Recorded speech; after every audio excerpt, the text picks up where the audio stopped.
আল্লাহর বান্দারা সুন্দর করো।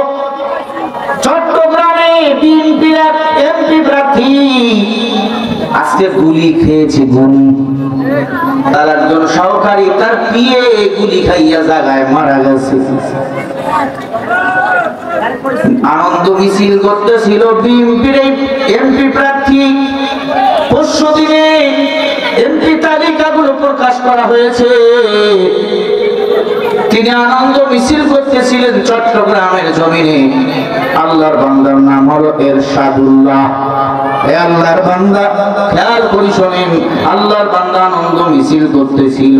কোন দিক থেকে কে বা কারা গুলি করছে, গুলি কইরা পালিয়ে গেছে। দুইজন জায়গায় পড়ে গেছে, তার পিএস মারা গেছে, এমপি বেঁচে আছে না মারা গেছে আল্লাহ ভালো জানে। এই কাম কে করলো? হয় বিরোধী দলের লোক করেছে, না হয় তার দলের লোকে করেছে। কথা বল না কেন? এখন বিএনপি তো বিএনপির শত্রু, কথা হয় না কেন? একদল এমপি প্রার্থী তো একদল পায় নাই, কয় তারে দুনিয়াতেই খাল্লাস করে দাও, তাহলে আমারই দিবি। কথা কয় না? এর নাম কি রাজনীতি? জোরে বল না কেন? রাজনীতি কারে কয়? টুপিওয়ালার কাছে শেখো, শেখো। ওলামায়ে কেরাম রাজনীতি করে। কেউ যদি প্রার্থী হয় তার পক্ষ হইয়া কাজ করে, মানুষের পায়ে গিয়া ধরে, গুলি কখনো চালায় না। ঠিক কি বলো? রাজনীতি করো, মানুষকে মারো, এটা কিসের রাজনীতি? তারেক রহমান সাহেবকে বলবো, এমন রাজনীতিকে বাংলাদেশের মানুষ ঘৃণা করে। এমন যদি প্রার্থীর বুকে গুলি লাগতেই থাকে, গুলি যদি করতেই থাকে আপনার দলের লোকেরা, মরতেই যদি থাকে আপনার দলের লোকেরা, তাহলে বাংলার মানুষ আপনার কাছ থেকে মুখ ফিরে আনিবে। আওয়ামী লীগকে যেমন জুতা বিড়া করেছে, আপনাদেরকেও জুতা বিড়া করবে, ঠিক না ব্যাঠি?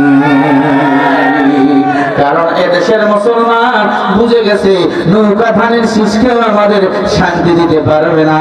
শান্তি দিবে একমাত্র আল্লাহর কোরআন। সব সমস্যার সমাধান এক নম্বর আল কোরআন। আল্লাহর কোরআন ছাড়া আমাদের সমাধান কেউ দিতে পারে না, পারে না, পারে না। বিএনপি বলো, আওয়ামী লীগ বলো, জাতীয় পার্টি, যা সত্য বলো, কেউ আমাদের শান্তি দিতে পারে না। মনে রাখবেন, নৌকা আর ধানের শীষ দুই সাপের হলো একই বিষ। জোরে বলেন না কেন? সব দেখা শেষ, ডিজিটাল বাংলা দেখা শেষ, সোনার বাংলা দেখা শেষ। একটাই স্লোগান হবে, আগামী বাংলাদেশ হবে ইসলামের বাংলাদেশ, দাড়িওয়ালা টুপিওয়ালার বাংলাদেশ। ঠিক না ব্যাঠি? ঠিক কি না বলো? ভাইরা আমার, উমর বলে, ভাই মুহাম্মদ আমার দলের বিরুদ্ধে কথা কয়, তাই নাকি? কয় হ্যাঁ। মুহাম্মদকে এই জন্য মারার জন্য যাই। কয় মুহাম্মদকে পরে মারো, তোমার যে রক্তের বোন ফাতেমা, এ তো মুহাম্মদের কাছে গিয়ে মুসলমান হয়ে গেছে। উমরের আপন ছোট বোন ফাতেমা। এত সিলিপ কেন দেন ভাই? আমি দেখি না কি ভাই, সময় তো আছে, আমার স্মরণ নাই, দরটা আমি গায়ে লাগে না। বিএনপি লোকে টাকা দিয়ে মাহফিল করছেন নাকি? আওয়ামী লীগ বাহালি তো মাহফিল, এখন বিএনপি লোকেরা শুরু করছে বাধা দেওয়া। কথা বলে না? এই ভাই, এই ভাই, উঠলেন কেন? বিএনপির কথা বলতে মন খারাপ। দুনিয়ার মানুষের ভক্ত হইয়েন না, ভক্ত হন আল্লাহ রাসূলের।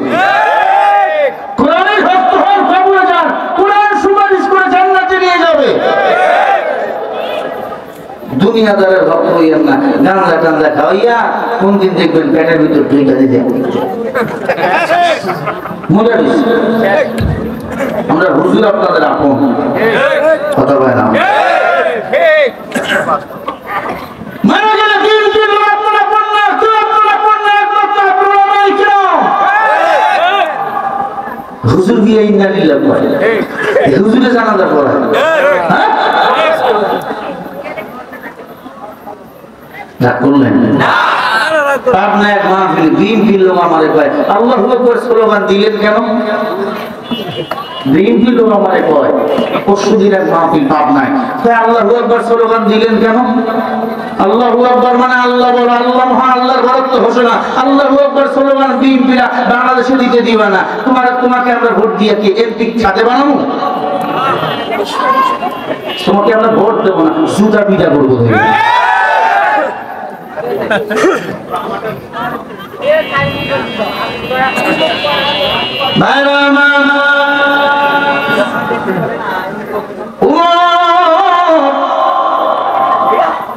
মোহাম্মদের কল্লা পরে কাটবো, আগে আমি আমার বোনের কল্লা কাটবো। দেখছেন স্বার্থের বিরুদ্ধে গেছে, এখন বোনের কাল্লা কাটবো। আমার বাংলাদেশে স্বার্থের বিরুদ্ধে গেলে ভাই বোনকে চেনে না, বোন ভাইকে চেনে না। কথা বলে না কেন? নবীর উম্মত বোনের ঘরের দরজায় গিয়ে দেখে সিটকিনি লাগা ভিতর থেকে। তোমার গিয়ে কয় দরজা খোল, কি ব্যাপার, কেন এত আওয়াজ? কয় দরজা খোল, তোর সাথে আমার কথা আছে। বোন ভাই ভিতর থেকে দরজা লাগাই দিল। ভগ্নপতি আত্মগোপন করলো, উমর ঘরের দরজায় লাথি মারলো, দরজা ভেঙে গেল। মাঝখানে গিয়ে ঢুকে দেখে উমার বোন ফাতেমা আল্লাহর কোরআন তেলাওয়াত করতেছে। উমরের চান্দিয়ার গরম হয়ে গেল। এই বোন কি বড়? বলে হাদা কালাম, আল্লাহর কালাম পড়ি। কেন বড়? বলে আমি তো মুসলমান। তরবারি উল্টা পিঠ দিয়া বলে এই দেখছো মেরে ফেলবো একবারে, কালিমাটা ছাড়। বোন কয় কেউ যদি পেট ব্যথার ট্যাবলেট খায় ভিতরে গিয়ে মিল্লা যায়, এই ট্যাবলেট তো আর বাইর করা যায় না। আমি ছিলাম জাহান্নামের আসামি, কালিমার ট্যাবলেট খাইয়া জান্নাতি হয়ে গেছি। ও ভাই যতই আমাকে মারো আমি কালিমা ছাড়বো না। কালিমা আমার জান, আমার প্রাণ। এই কালিমা হলো আমার জীবন, এই কালিমা হলো আমার মরণ। আল্লাহর নামের কালিমা মজা, আল্লাহর নামের কালিমা আমি পড়েছি। উমর তরবারি উল্টা পিঠ দিয়া বোনকে মারা শুরু করলো। মারতে মারতে বরং শরীর থেকে রক্তগুলো টপ টপ টপ টপ করে জমিয়ে পড়তেছে। এক পর্যায়ে উমর দেখে বোন রক্ত দেয়, কালিমা ছাড়ে না। ফাতেমা বলে ভাইকে আমারে আরো মার, আরো মারো, কিন্তু আমি কখনো কালিমা ছেড়ে দেব না। হযরত ওমর এক পর্যায়ে বোনকে ডাক দিয়ে বলে বোনরে দেখি এই কোরআনের জন্য তুই মারি খাও, রক্ত দাও, কিন্তু কালিমা ছাড়ো না। দে আল্লাহর কোরআন, আমি দেখবো এই কোরআনের মধ্যে কি এমন জাদু আছে। বোন বলে ভাই তুই না পার, না পার হালতে সব কিতাব ধরা যায়, আল্লাহর কোরআন কখনো ধরা যায় না। ডাক দিয়া পায় ভাই আল্লাহর কোরআন যে ধরতে চাও গোসল করে আসো, ওযু বানাইয়া আসো। ওরে ভাই তুমি আমারে মারিও না, আমার মাও নাই, আমার বাবাও নাই। সন্তানকে যদি আব্বাই মারে মার কাছে যায়, মা মারলে আব্বার কাছে যায়। তুমি আমার মা, তুমি আমার বাবা রে, তুমি আমারে মারিও না। আল্লাহর কোরআন মানার কারণে রে উমর আমারে মারিও না। হযরত ওমর বলে কোথায়? গোসলখানাটা দেখে দাও। দৌড় দিয়া গোসলখানায় ঢুকে গেল, গোসল বানাইল উমর। গোসল বানাবার পর উযু বানাইয়া আল্লাহর কোরআন হাতের মধ্যে নিল।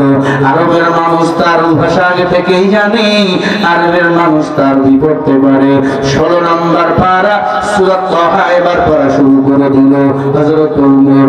তাহা মা আনজালনা আলাইকাল কুরআনা লিতাশকা। উমরের চোখ দিয়া টপ টপ করে পানিগুলো পড়ে। বোন বলে উমর তুই কাঁদো কেন? উমর বলে আমি কাঁদি না, আল্লাহর কোরআন আমারে কাঁদায়। এটা তো আল্লাহর কোরআন, আল্লাহর কোরআন আমারে কাঁদায়, আল্লাহর কোরআন আমারে কাঁদায়।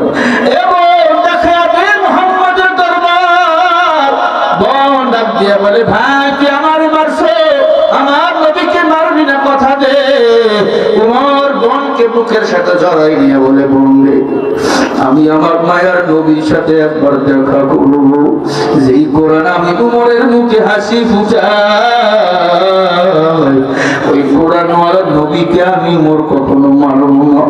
হযরত উমর দৌড় দিয়া তরবারি নিয়ে দৌড়ায়। আমির হামজা ডাক দিয়ে বলে, সাহাবায়ে কিরাম রেডি হও। উমর আসতেছে খোলা তরবারি নিয়ে। আল্লাহর নবী ডাক দিয়ে বলে, উমর রাস্তে দাও। নবী ক্লান্ত শ্রান্ত ঘুমিয়ে গেলেন। খেজুর গাছের নিচে একটা সাপ এসে আমার নবীকে বাতাস করতেছে। আল্লাহর হাবিব ঘুমায়, এক টুকরা মেঘ এসে আমার নবীকে ছায়া দিতেছে। সুবহানাল্লাহ। হযরত ওমর খোলা তরবারি নিয়ে লাফ দিয়ে আমার নবীর কাছে বসলেন। একটা বাঘ যেমন লাফ দিয়ে একটা মানুষের কাছে বসে, সিংহ পুরুষ ওমর আমার নবীর পায়ের কিনারায় বসে পা মোবারক ভরে ফেলছে। আল্লাহু আকবার বলে পা ধরে ফেলে চোখের পানি ছেড়ে কান্দে। একবার আমার নবীর চেহারার দিক তাকায়, আর একবার চন্দ্রের দিকে তাকায়, একবার সূর্যের দিক তাকায়। আমার নবীর চেহারা এত সুন্দর, পূর্ণিমার চাঁদ আমার নবীর কাছে কিছুই না। আল্লাহু আকবার বলে। ও বদরগঞ্জের মানুষ, আমার নবীর চেহারা একবার দেখলে পাগল হয়ে যাবেন, পাগল। আমার মায়ার নবী হাসরের ময়দানে উম্মতের সাথে সরাসরি মোলাকাত করবে।